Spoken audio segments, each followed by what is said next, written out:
There we go, going whole game that both teams have a one timeout under 22 seconds.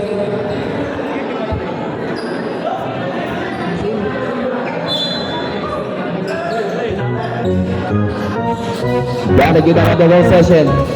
That's Joshua Galliano. They have it now. And player number 24, that's Angelo Reyes, is second personal foul. Third team foul, 19.3 seconds.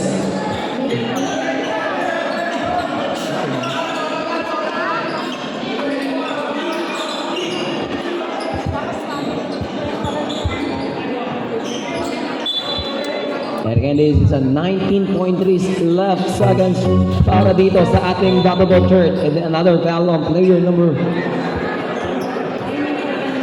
21 is a fourth team foul. And Yana is a fourth personal foul. For this time again, isang foul na lang para dito kay Yana. Kaya foul out na.